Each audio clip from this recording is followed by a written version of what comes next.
ce shiur dédié pour la Refoua Shlema, la guérison rapide et complète de Yocheved Bat Juliette Bezrat Hashem. Alors Menachem nous pose la question ici, quel est l'impact sur notre corps du fait de faire des péchés? Quand quelqu'un fait un péché, est-ce que ça a un impact sur le corps? Réponse oui, absolument. C'est clair.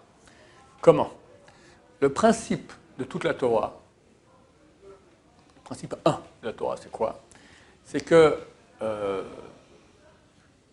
monde matériel, il est la reproduction physique du monde spirituel. Il est écrit « de ma chair, je verrai Dieu ». Donc on apprend que les mondes supérieurs, c'est-à-dire les axes de conduite que Dieu utilise pour gérer le monde, sont en fait bâtis comme un être humain. Il y a 10 sphères, 3 qui sont la tête, après 7 qui sont le reste du corps, et ces sphères-là, c'est les axes de conduite d'Hachem dans le monde, c'est comme ça qu'il gère le monde. Toute la Kabbalah va étudier comment c'est fait. Et il y a des parties intérieures, il y a des os, il y a l'extérieur, il y a tout, des yeux, enfin, il y a tout, c'est un monde, des oreilles, la bouche, d'accord. Tout ce que nous sommes, ça provient d'une réalité divine, et nous, on est la pâle image physique. En fait, nous, de ce que nous voyons, on voit la semelle de l'être. L'être, il est énorme. Il arrive jusque dans la divinité elle-même. D'accord? Le haut de notre être, il est dans la divinité elle-même.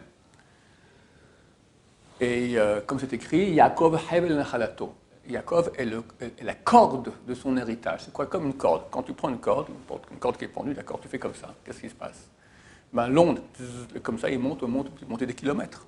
D'accord? Attends, il y a un peu de force, d'accord? Ça monte, ça monte, ça monte. Les actions qu'on fait ici, elles ont un impact qui va jusque dans la divinité. Ça agit en bien ou en mal. En bien, ça fait tomber un flux de bien. En mal, ça coupe tous les... Ça ferme tous les robinets de flux. Et quand il y a moins de flux divin qui vient, alors il y a les forces du mal qui viennent, le mal qui vient. Donc, il est impossible qu'il y ait une maladie sans qu'il y ait eu une étroitesse du flux de santé qui vient d'Hachem, parce qu'Hachem, tout dans le flux, c'est la santé, c'est le bonheur, c'est l'argent, c'est le shlom bayit, d'accord? Tout va bien ou tout va pas bien. Au niveau physique, je parle, complètement physique. C'est clair qu'il y a une relation entre cela et l'ouverture des robinets. Quand les robinets sont ouverts, alors tu as un flux et tout va très bien. Aucune maladie ne peut arriver. Au contraire, quand le robinet se ferme à cause des péchés, alors ça crée moins de lumière spirituelle, donc moins de santé dans le corps, donc les maladies arrivent. Tu me diras, mais pourquoi on voit alors des tzadikim qui souffrent? Eux, ils font beaucoup moins de péchés que moi. Plusieurs réponses à cela. D'abord, il faut savoir qu'il y a des grandes âmes et des petites âmes. Plus quelqu'un est proche de Dieu, plus on demande beaucoup. C'est comme une trottinette et une navette spatiale. On ne va pas demander la même chose à une trottinette qu'à une navette spatiale. Un petit, quelqu'un roule en trottinette, il dévie un peu, ok, c'est pas si grave. Il dévie un peu la navette spatiale, il est parti en cacahuète. D'accord? Donc tout dépend qui tu es. Ce qui est pour toi une mitzvah normale, d'accord, tu as fait ta prière. Bon, tu n'as rien pensé du tout, mais pour lui c'est un péché grave. Comment j'ai osé prononcer le nom de Dieu sans penser tout ce qu'il fallait penser? Tout dépend qui on est. C'est la première réponse. Deuxième réponse, il y a des fois un passif. Il y a des réincarnations. Troisième réponse qui est très très courante, c'est que le tzaddik, il prend sur lui les péchés de la génération pour que d'autres souffrent moins, alors lui, il est prêt à prendre sur lui des souffrances. Mais si idéalement il n'y avait aucun péché, il n'y aurait aucune souffrance. Il ne peut pas y avoir de souffrance s'il n'y a pas un rétrécissement des tuyaux de flux, et ce rétrécissement il est dû au fait qu'il n'y a pas assez de mitzvot et des péchés. S'il y a suffisamment de mitzvot et il n'y a pas de péché, alors le flux il est total, c'est ce que Dieu nous demande, il veut que donner. D'accord? Maintenant, savoir quel organe est touché par quel type de péché, c'est clair qu'il y a des raisons, mais c'est très dur à savoir.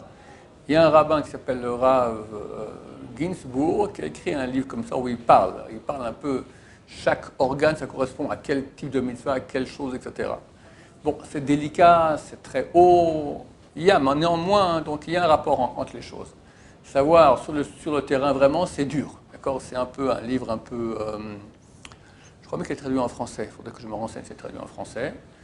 En hébreu, ça s'appelle Gouf Ruach Venshama, je pense. Et il montre le rapport qu'il y a entre les sphères supérieures, et ça correspond à quelle mitzvah, et les différents organes qu'il y a chez nous. Parce que, comme je dis, tous les organes correspondent à des réalités spirituelles.